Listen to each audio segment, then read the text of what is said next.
I was talking to somebody today and I was telling him, and he said, you've done podcasts for 33 years in shop to customers. You were panicked about this though, weren't you? I don't know about panicked, but if he's just chatting and if us three went for a drink and we sat around the table, I'd be 100%. If he said, oh, yeah, you'll come round. Oh, have you ever met Owen? Yeah, I'm not bothered. That's fine. But this is different because you two are in the game of talking over a microphone, you know, rules and what works, what doesn't work, what you can. But I've done it in the shop for years. So I know what you can and can't say in the shop, even though I do like to think I do push the envelope to the absolute edge as much as I can. But yeah, I don't know what this is. So I've wrote nothing down. I have zero prepared. This is what we call flying by the seat of your pants, Patrick. Yeah. And what's the worst that can happen? Do you know, listen, I can't even think who we were talking to, Owen, but last week, I'll tell you who it was Trav. We was talking to Travis, and we were saying about Penke used to delete the songs in my logs just before I went live for a Feel Good Friday. Yeah, that's right. You should have done it more often. And he actually turned around and said, but you work best when you fly by the seat of your pants, Al. It's true. It's a bit like, you don't get these goal scorers, these strikers at football. Yeah. If they've got too long on the ball, they miss it. Whereas if they just got to go and do it, it's exactly in back of the net every time. Yeah. Back of the net. No, yeah, just hit it first time. I always say that. Yeah, that's where the big money goes. Hit it first time. There's only really two rules. Try not to swear, but it doesn't matter if you don't. If you do, yeah, I know what I meant. And don't talk over somebody else. That's it. Dead easy. But you talk for a living. That is your job. It is. Yeah. My job is, I talk for a living, and I cut hair while I'm doing it. There you go. I've cut your hair as well, haven't I? You have, yes. Yeah, it was. And looking at this now, I would not say no to another one of your trims. But I love it when it's long, though. I love mine when it's long. My wife had one of my trims last night. I'm saying nothing there, Al. Hey, stop it. You know I didn't mean like that. I thought you meant legs. Chins. Oh, and let me tell you what I thought I'd do, right? Right. We'd been talking about when we was working at Radio Cough Cough. I don't know if you've noticed, but I've taken the muff off the microphone as well. I've noticed that as well, yeah. It's here, but I don't want to put it on because I don't want a lawsuit. Right. Yeah, I believe, I've spoke to Matt today, yeah. Have you? Do I put it on? It's up to you, mate. I mean, you can always use it for something else. I'd have put it on because it's posterity, isn't it? It is. So, and we were talking about, when we was at Radio Cough Cough, we had some phenomenal listeners that, is he drinking wine? Yeah. Like he said, he's going to do what he does in the shop. He drinks wine in the shop, does he? Hey! And he talks a lot, and while he's doing it, he cuts hair as well. You know, have you had a near fatalities, Patrick? Any what? Near fatalities. We've never, not while I was there, but they have had one. Yes, they have had a fatality in the barbers. This is going to be interesting. Go on. Well, so 35 years ago, the shop was full of pensioners. So the shop is my Uncle Mike's. Yeah. So he was working, and another guy, and it was just one long row full of pensioners. And he shouts, next, finishes customer, shouts next. And guys sat there, not even in corner, just sat all propped up amongst each other. And somebody gave him a nudge. And so they give him a nudge. I shouldn't be and laughing. They realised that he was dead. Jeez. Right? God rest his soul. Right? So they well, he must have been in corner, because thinking about it now, there's no way that he moved him up to the corner. So he'll have been in the corner, right? So they rang an ambulance, right? Rings an ambulance, that's on his way. He's in the corner, so he's already passed away. They've checked him. He's not in any danger, nothing's happening. So they just said, right, so he's waiting for that barber. He's dead, so who's after him? And then the next one got up, they cut his hair while he sat there dead, waiting for ambulance to come. You thought they'd trimmed his hair ready for the funeral director, wouldn't you? One last go. Yeah. Listen, I'm laughing with you guys. I'm not laughing at the situation. You know what I mean? I don't want to get in trouble. I'll tell you what happened to me once, driving into Radio Cough Cough, and it's quite remote where it's located, and there was a body on the floor. Yeah. Yeah. And some, a total tragedy, this one, but had a fallout with a partner, and partners. There you go. So, but I drove. It was the weird thing, right? I drove past it first off, and then I saw these police turn up. Oh, what's going on here? And I'm live. He was where all the cameras. Yeah. So I goes up to the door, and so the copper says, "How long have you been here?" About 5 minutes. Why? He said, "Have you just driven past that body?" And I'm like, "Sorry." And there was a body there, yeah. So, it was. I mean, it's all sad, innit? It really is. It shouldn't be happening, but it does, unfortunately. Where did you grow up, Patrick? Did you grow up in Oldham? Yeah, born and raised on Cranbrook Street at Clarksfield. Right. So where that Tesco Express is on Leeds Road, just behind there. Yeah, I was born in that house. Right. I was born at 34 Cranbrook Street, yeah. Don't say where you live now, for goodness sake. But it's only a stone's throw, isn't it? Yeah, I'm still, I've moved about a bit. Chadderton, Shaw, lived at Jubilee Bend for a while. That was a great time. Yeah. Anywhere they'd let you park your caravan. Yeah, anywhere they'll just let you stop it. Then it's good, isn't it? Yeah. Yeah. So long you've been cutting hairs for then, Patrick? Since I left school. Yeah. I was the Saturday lad when I was 13, and then I didn't know what I wanted to do. And like I said, the gaffer's my uncle. And then one day my mum said, "What do you want to do when you leave school? If you want a job there at the shop, you can do." And I went, right, I weren't bothered. If they'd have said the next door neighbour's a brickie, he's got a job for you, I'd have said, right, I'll do that. And you've not had any formal training either, have you? Formal training? No, never been to college in my life. Have you ever made a pig's ear of somebody's hair? Yeah, regular. It does happen. Two of my favourite messed up haircuts were one of them when I was learning, and you're going to get them wrong when you're learning. So this old guy's in, and he wanted a zero all over. So Mike said, "Is it okay if the apprentice has a practice on your hair?" Anyway, right, cantankerous old git. And he went, "Yeah, as long as he gets it right." And I used to be really quiet, me. I didn't come alive, me, till I was about 19. I was very quiet and shy. So as long as he gets it right. So I started doing the zero all over, and then I get to his sideburns. And I says to him, I said, "Do you want your sideburns off as well?" I mean, of course he wants his sideburns off as well. But I was learning, I didn't know. And he started shouting at me. He said, "Of course I want my sideburns off. Who's this idiot that's cutting me hair?" He said, "I want every hair on my head." I remembered that line. So I took his sideburns off, and then I looked at his eyebrows, and I thought, what am I going to do with his eyebrows? And I thought, if I ask him, he's going to shout at me. So I shaved off one of his eyebrows. And he then went ballistic. He went, "What are you doing?"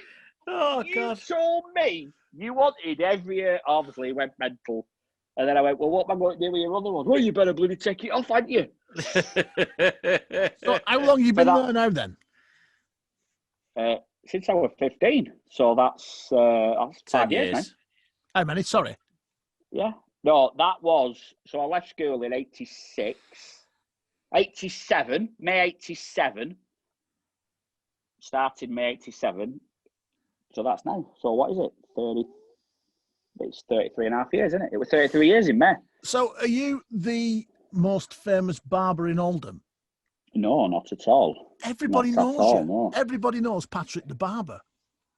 Yeah, but look, I've been there a long time. So I think you just associate a place. I know lots of people in town that have worked at the same place. But yeah, no, I've been there a long time. So a lot of people, they see me, they know me through the shop. And if I'm walking anywhere, if I'm anywhere with the kids or Vicky and somebody says hello, and I like to think I do know a lot of the people, but they'll go, have you cut their hair? Yeah, probably, yeah. Do you know one of the best things about Patrick? I mean, Patrick, I met him through the radio. You know, he used to text the station or phone in or whatever. And found out that, of course, he worked at Town Barber Too. And a couple of hot chicks working there. So you say, oh, well. We've never had any hot chicks working there. Really?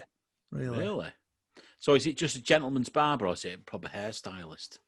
Oh, no, it's not a proper hairstylist, no. No, it's a stereotypical... Something for barbers. The weekend, sir. Yeah. Well, they used to sell them when I started. Yeah, they used to sell them. And it's just awkward, isn't it? I can't believe that they used to sell them. It's just weird. But it's a different time, isn't it? It's a different age. Why would you not do it now, though? It's a condom. You know, I mean, everyone, certainly everyone with an ounce of common sense in their head talks about using condoms and uses them when they need to. Yeah, but why a barber shop, though? Because you'll go buy a newspaper. Can I have a Daily Telegraph, a can of Coke? Do you want a packet of condoms as well? Well, it depends what you're buying with your newspaper. You might be going for a posh one. Quite possibly, yeah. Possibly. Yeah, but just as a thought. It's like now when you got WH Smiths and they always offer you chocolate at the till. That really annoys me. And that I don't buy them on principle because it looks like they're offering me condoms. Some chocolate for the weekend, sir? No, you freak. I don't want any chocolate for the weekend. See, I always say, do I look like you eat chocolate? You know. What are you saying? Yeah. So Oldham growing up then, what are you missing? What's the worst thing about getting older? What, about me getting older or the time? Yeah, the time, the stuff that's gone. And do you know what I was looking at earlier on today? And I thought, Patrick will remember that. Mumps Bridge Roundabout. Wow, it looks better without it, doesn't it? Oh. Well, it's only about 10 years, isn't it? I don't know. It's probably longer than that. Just looks naked. It does look naked. You're absolutely right. There's so much stuff that's gone that I think it's an injustice. Yeah. Yeah. You know, and I don't think it won't be long before somebody at Oldham Council says, you know what we need down there? We need a roundabout. And a bridge with Oldham, home of the tubular bandage. Exactly. or it needs a railway bridge over the top of it. Yeah. Because every time those trams come across there, it stops all traffic. But if we put a railway bridge in, they go over the top, couldn't they? 100 years, and they pull it down. You just leave it alone. There's nothing wrong with it. Yeah, they shouldn't have pulled it down. I mean, there's with the civic, with all the stuff that's going on now, with the market hall and the spindles and the civic centre and this, I think they should keep the civic centre and put a restaurant at the top of it. Put a chippy in there, have somewhere, put a chippy and put a nice, not too posh, you know, we don't want posh, but just put a nice restaurant, something like the Old Bill. Right. What do people love? What do people travel for? All over the world, people are attracted to two things. They're attracted to water and heights. They will pay good money for. Oldham is high anyway. Stick a restaurant at the top of the civic centre. It'll make money and it'll bring people into town. Sounds ridiculous. You think who'd want to come to Oldham? But have you had that conversation with anybody? Yeah, sorry, let me rephrase that. Have you had that conversation with anybody that could make a difference with that? No. Why not? I think it's a genius idea. Yeah. I think it is. It is. It's great. Well, I think it's a great idea. Yeah. I think it's up there with, the Telecom Tower in London with the rotating restaurant. Don't eat there. You get dizzy while you're eating. But it doesn't rotate. No, it doesn't. But the thing is what you could do is get one of them tables like they have in the Chinese, when everything spins round. Yeah. But I'm totally with you. And the thing is you should fill it with local delicacies, like rag puddings and. Do you know? All right. So the thing is, they'd have to. It'd be like not a franchise, but people would have to put bids in for it, wouldn't they? So you would expect Levers to chuck a bid in. You'd expect Mother Hubbard's to chuck a bid in. Yeah. Mother Hubbard's is gone. Has it gone now? Oh, well, what's the one on Manchester Road? It's still there, isn't it? Yeah, it's called Mother Hubbard's. Yeah, the chippy. Yeah, but it's down. It wasn't. Was it called something else before that? Or was it Mother Hubbard's then? No, I think it was called Mother Hubbard's. No, it's still open. Yeah, it's the drive-through chippy, isn't it? I don't think it's. Yeah, but I didn't know if it was still open. It's kept the name. Do you know what? Was it Compos? Is it Compos? Compos. Yeah, that's Compos. what it was called. Yeah. Yes. You see. And then you had the. Do you remember Kingfisher? Yeah. On Union Street. Am I thinking of Butterworths? Or is that further back than Kingfisher? No, I think it might have been Butterworths before it shut, but it was called Kingfisher definitely at one point. Yeah. It was like a double-fronted thing, wasn't it? Yeah, it was, yeah. Yeah, I remember. Kingfisher's not ringing a bell, but Butterworths definitely. Yeah. But yeah, they should put... I think if they knock down Civic Centre, it'd be a travesty. I really do. The town looked totally different, when they dropped the Belgrade, the Periquito. Yeah. You're coming up Oldham Road, and it was just you saw the Civic Centre, you saw the Periquito. Yeah. And it was just part and parcel of Oldham, and it's gone. They were talking today. I've seen a press release today about them trying to pull down Rose and Joe's, Romeo and Juliet's. All right. The big nightclub on the corner. Yeah. When I was growing Butterflies. Butterflies. Yeah. Well, it was Romeo and Juliet's, wasn't it? You had Romeo's upstairs and Juliet's downstairs. And then it turned into Romeo and Juliet's upstairs and then Froggy's downstairs. And in there was all neon. And I remember going in bleached jeans on one occasion. Trouble is that white stuff, anything white, that neon lights show all the stains, Yeah. And you know exactly who copped off that night, don't you? You know what I mean? No stains on my clothes, Owen. I don't know what you were up to. It's a true story. I was at North Chad, and I was 15, and me and a mate of mine, Phil Staples, we got on the bus, used our under 16s bus pass. Wow. On the bus to get up there, and we were in Froggy's for about 9 o'clock. It was dead. There was nobody in, and I had to be home for about 11:30. It was that age, and I dropped my bus pass, and one of the bouncers tapped me on my shoulder, giving me under 16s bus pass back, because back in the day it used to have your photograph on it as well. That's right. And he just went, "Behave yourself." Give me my bus pass back, let me crack on. Brilliant. Well, that's what it was like years ago, though, wasn't it? As long as you didn't cause any either, they turned a blind eye to a lot of things, and I think it helped you develop that bit of maturity for when you actually started going out and you were old enough to. A little bit of streetwise, isn't it? I think that's what they call it. Yeah, of course it is, yeah. It's eye-opening stuff. So, Patrick, have you got a favourite hairstyle that you like, to perform on people? Or is it just simply, come here, you're having a Lionel Blair? No, I did one. I had a conversation with a young lady came in today. And where's this going? Where is it going? But like I said, I'm gents. So, and you can't, and there are differences between doing ladies and gents. So if a lady comes in and says, "Can you cut me hair?" I'd say, right.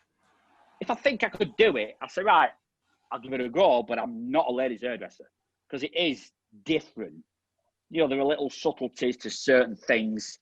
But this girl that came in today, she was 19, and she said I want a zero back in size. But getting back to the question is, you have a favourite style? It's when they give you a little bit of information and then you've got to interpret the rest. So that's what I like. Because sometimes you can ask for something and you know roughly what you want, or you know exactly what you want, but you don't know how to say it. you know, if you're going buying a car, it's like, I know what I want, but until I see it, I don't know exactly what I want, but I can't tell you. So that's what I like. Have you ever been asked to do a lady garden in the shop? Well, they do it. They say it as a joke, don't they? But yeah, you get asked all sorts of things. Have you done it? Yeah, I've shaved. No, heck. Why not? No. You make a fortune. No. I actually think, why is it wrong? People want it. It's a service. And you know, ladies pay a lot of money. They'll pay 40, 50 quid for a Brazilian. I reckon I should retrain as a Brazilian technician. No, you retrain as an Oldham technician. What does an Oldham cut look like, though? Anything you want, mate. Yeah, no, I'm not going down there with my clippers. That's not happening. Pardon? They're sharp, them clippers, aren't they? Yeah, yeah. Well, when you said before about they never cock up any haircuts, my favourite cock up and I was, you know, I could do my job now. I've trained up.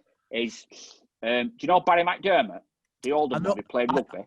Right. Let me just explain to Owen. Again, I spoke about Barry to you. Barry was the first person in the UK to get pepper sprayed, but he got pepper sprayed in his glass eye. He got pepper sprayed in wrong eye. And that were at Cabaret, weren't it? It were outside Cabaret. Yeah. Listen, the CCTV footage is all over YouTube. You need to watch it. It's hysterical. Oh, I've not seen it. Have you not seen it? Put him down. No, because he's a big lad. He is a big lad. We should get Barry on because he's also very, very funny. He is. He's a good lad. He's a good lad. Well, so this is New Year's Eve, right? So Barry's an established rugby player, and he'd been. Did he get picked for under-21s, Great Britain, to go? He was captain. He was Great Britain captain. I don't do rugby, mate. I don't do rugby at all. He was an established rugby player. He was the captain of Great Britain. Can't get much more established than that. Yeah. I mean, I know he's done well, but don't quote me. So New Year's Eve, he's having his haircut, and he's having a grade 2 back and sides, right? So I've gone all the way around it with the grade 2. Phone rings in the shop.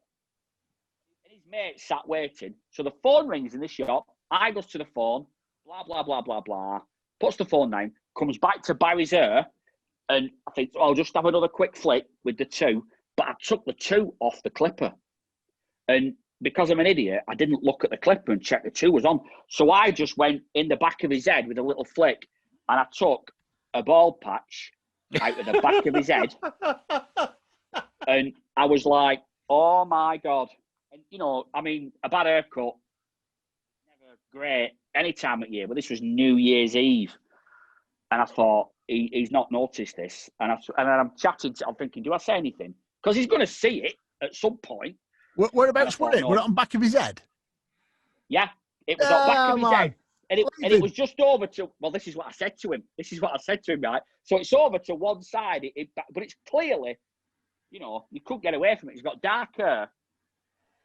Starts chatting to him. I think, oh, he's not noticed here. Oh, I said, oh, you're having driving lessons, aren't you, Barry? How's the driving lessons getting on? Oh, yeah. It's all good. And I said, well, I said, you know, is it difficult because of your eye? Are there any certain things that you've got to do or you can't got to do? You know, whatever. And I said, which eye is it? You know, thinking if I show it back, he's not going to see it. You know, as if like you've only got one vision on one side. And I don't even know which eye it were, but he told me which eye it were. I thought, oh, God, that's out the window. I'm going to get away with this. Anyway, I didn't even tell him. I didn't show him the back. I got him out the door. And then and bless him, he didn't say anything. And then the next time he came in, he had you. He mentioned it. And I said, why didn't you say anything when you came in last time, when I did it? And he said, it was funnier just watching you squirm for the next 10 minutes. He said, honestly, it was just hilarious watching you because you were squirming. But bless him, he never said anything. And he should have really, you know, punched me in the face. Did he pay you for it? Yeah, I charged him and everything, yeah. I had to, because what am I going to say? Yeah, and he give you a good tip and all, Barry, because he is like that, isn't he? He's all right. He's do you know what? He's absolute salt of the earth. And the thing is, as well, you're going to come across a lot of these people, aren't you? You know, because being the Oldham famous Patrick the Barber, everyone sits in your chair, and you know, it's like, who do I go for? You know, I'm new to the area. Where do I go? You go and see Patrick. It's just how it is. Don't be silly. No, you don't. Why are you shy about it? It's not shy. Like I said, loads of people have worked at the same place for years. But people come there, if they've not been for 10 years and then they come in, it's like, bloody hell, are you still here? So it's just a familiar face, isn't it? How are you going to go on with the moving of the market and everything? Because your shop is literally right on the corner. I was explaining this as well. It's on the outside of the indoor market, isn't it? Yeah, the outside of the inside. Yeah. And they're talking about moving everything to Spindles. Yeah. What are you going to do? Look, the market hall is going downhill. So, excuse me, at least they're doing something. So, if they just left it, businesses will, close over time. And who knows? There are always ups and downs with all times, aren't there? Yeah. And at present, Oldham is a down. There are some, some good things happening, but other things need work on. But at least they're not just going to close it and write us off. So, yeah, I'm looking forward to going in. We don't know exact locations. We don't know the setup of it yet. We've got a front door. Are we going to lose our front door? Are they going to build some units that are going to be on the front? We don't know. Are we going on the TJU side? We don't know yet. We don't know any of that yet. So, but I'm optimistic, yes. But you're definitely moving. You don't know how long it's going to be? They've said it's going to be summer 22. All right, so summer 2022. Yeah. Right, you might get the numbers in next week and not bothered at all. Yeah, but with everything that's going on now, is it going to be 2022? Who knows? Yeah. Because I suppose you can write the last 12 months off, can't you, really? Because, I mean, during lockdown and what have you, I know a mate of mine's a barber, and he just didn't work for all them months. Yeah. And he wouldn't even come to people's houses, which is fair enough. But I think the only air he did was mum's mates, and it's only because she was in the last few months of cancer and what have you. So I don't mind coming down. And he comes to the house all dolled up and what have you. Yeah. Have a charge all that, but he just he just sort of moved, established his business. Then all this happened. So I mean, how's it all affected you? Have you when you reopened? Did you still have all the famous faces that you recognise coming back in, or? Yeah. When we opened in July after being shut for almost 4 months. For a week it was crazy busy. And did you have to get a skip in for the air? Did what? Did you have to get a skip in for the air? Yeah, there was some crazy heads. And the first thing I would do is I would show them the mirror. I'd show them the back, and they go, bloody hell, she never told me she'd done that. They've not seen it. COVID cuts. It looks all right. They call them COVID cuts, don't they? Yeah. I've seen some absolute belters. Yeah. But for a week we were busy. But then after that, it was desperate. It was desperate. And we've just, and I never did any. And my phone exploded. People saying, right, I've been coming to you for years. You've got to come to my house. And I said, I'm not coming. Right, how much do you want? 20 quid. I'm not coming. 30 quid. I'm not coming. 40 quid. 50 quid. The most I got offered was £160. Really? To go to somebody's house and cut his hair. And he said, it's 160 quid. I said, I'm not coming. He said, tell me how much you'll come for. I said, right. I said, I'll come for £1,000. £1,000, I'll come. He said, well, now you're just being ridiculous. I said, no, you're being ridiculous because I've told you at a tenner that I'm not coming. Yeah. What about why can't you just take my word for that? Other famous faces that you've had in your chair. Let me throw you some names. Paul Scholes. Nope. David May. Nope. Brian Cox. A lot quicker. It'd be a lot quicker if I just right. Go on then. Tell us. No. That's it. Nobody. Really? Not as far as I know. Oh, I tell a lie.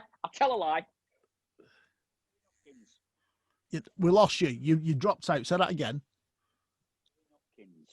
Terry Dawkins. Animal magic. He saw that dead long side bits, didn't he? And bald on the top. He had, What the hell did you do with that? Hey, or was it you that caused that? Yeah. He said, "Give me something trendy, Patrick." So I'll give him that. Well, does he live around here? I have no idea. Does he sound like he came from Oldham?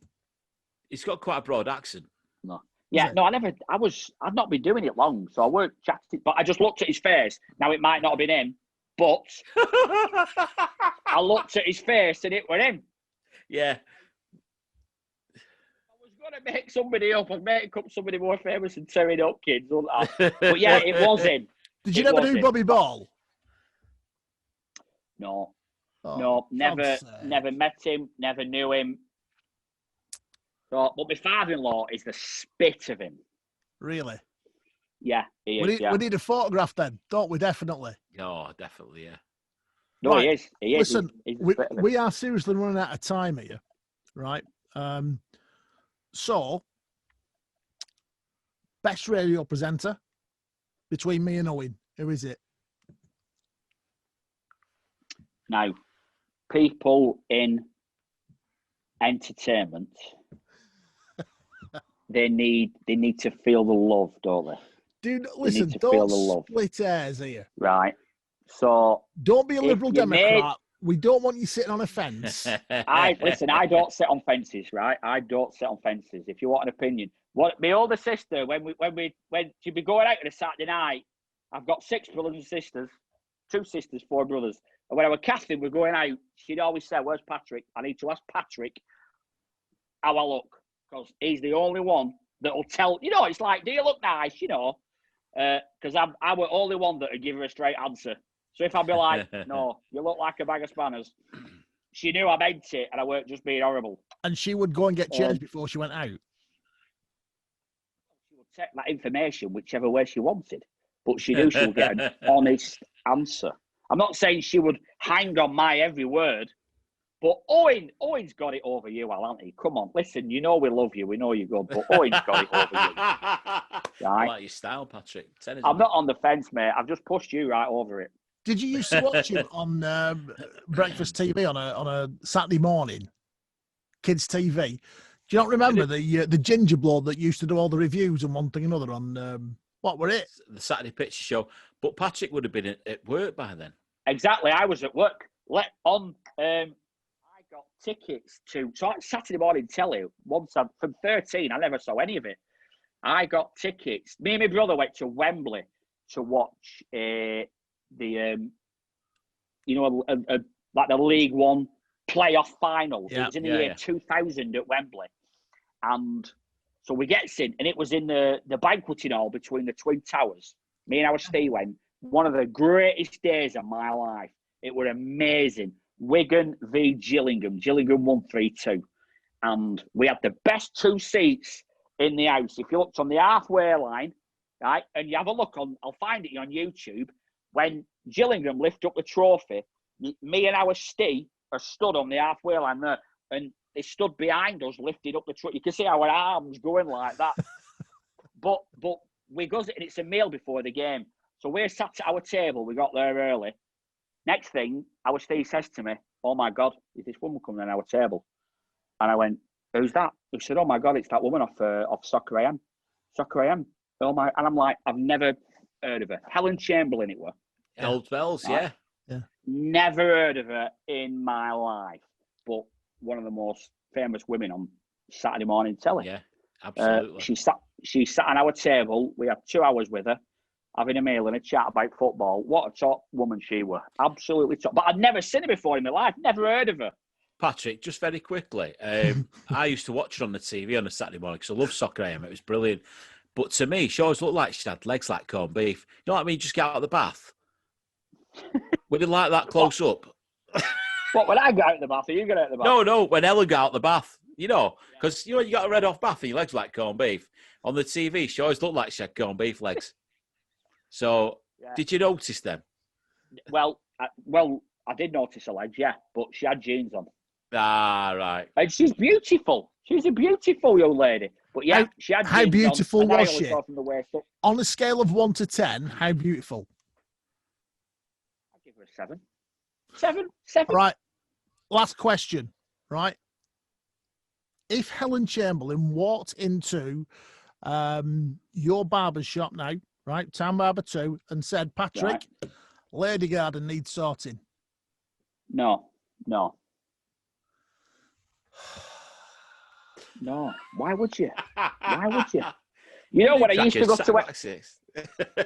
to go to Henry Africa's and they used to have Sexy Sue on, I used to walk off. Stan the Man. Yeah. Stan the Man were great. I mean, that makes it sound like, oh yeah, look at him. Flapping his clacker about. But it just didn't interest me. I've never been in a lap dancing bar. I haven't. Nope. I haven't. Me neither. It just doesn't interest me. I like women. I love ladies. Never been in a brothel. Never been a lap dancing bar. I've never. It just doesn't interest me at all. No. And you get people who, I've been in town and I've done this and I've done that, and then they think I'm going to come up with some crazy wild story, and it doesn't interest me at all. I'd rather spend the money on beer. Yeah. Exactly. Right. Listen, it's been fantastic talking to you, but seriously, we've just got to wrap this one up. Patrick the Barber, the legend that is, thank you very, very much for coming on and talking to us. Cheers, Patrick. Thank you very much. And cheers, Owen. We'll have to get you back on again soon, won't we? And hopefully, fingers crossed, in the next few months, once I've had my COVID injection, we'll be able to look up and we can do the recording in a pub. Yeah. Yes.